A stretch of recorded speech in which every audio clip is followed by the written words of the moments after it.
But what's most important is that we know Jesus, the Jesus of the Bible, not the world's version of Jesus, not somebody's subjective, what they've come up with, who they think Jesus is, or who is Jesus to you.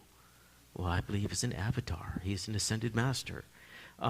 He ascended all right, and he is the master, but he is the God-man. He is the Son of God. He died on the cross. He paid for your sin and my sin with his blood, and he said that he is the way, the truth, and the life, and no man comes to the Father but through him. He's the Messiah that the prophets spoke about in great detail in Isaiah 53 and Psalm 22. No one else can be. No one else could have been in the past, in history. Many times throughout history, the Jews said, this guy's the Messiah, that guy's the Messiah. We should give this guy the recognition and say he's the Messiah. And they've all failed, they've all died, they've all passed away. But Jesus died and he rose again. And just on the basis of fulfilled prophecy, he is the only one that could be. And there is no chance of there being somebody else that could be the Messiah, the suffering servant, the son of Joseph. Remember, the Jews, in their rabbinic theology, they have these concepts of the Messiah. There is the son of Joseph and the son of David. The son of Joseph, like Joseph in the book of Genesis, he suffered. He wasn't recognized. He was rejected. He was betrayed, okay? And in all of those examples, Jesus is like, and the rabbis developed this theology, there is the Moshiach ben Yosef, the Messiah, the son of Joseph.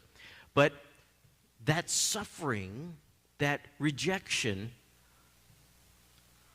because of all that, they gravitate towards the other concept of the Messiah, the Moshiach ben David, the Messiah, the son of David, the conquering king, the one that will drive out all the enemies, the one that will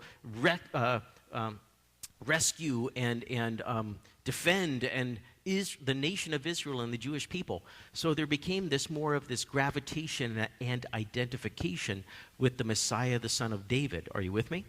Okay, that's natural, okay?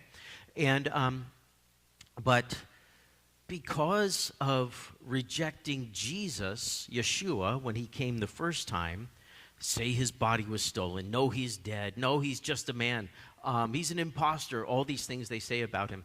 But because of that rejection, they developed a theology where they said at the end times, the Messiah, the son of Joseph, and the Messiah, the son of David, will come, and they will work in tandem, and the Messiah, the son of Joseph, will be killed, and the Messiah, the son of David, will resurrect him.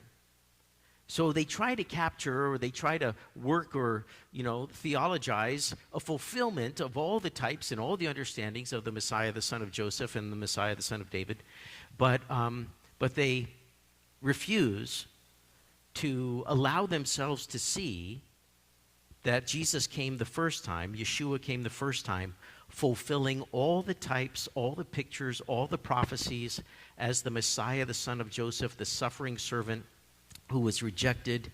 And like Isaiah says in chapter 53, his soul was made an offering for sin by the Father. And on the other side of that trial, he experienced the blessings and the benefits. So it was through the cross, And of course,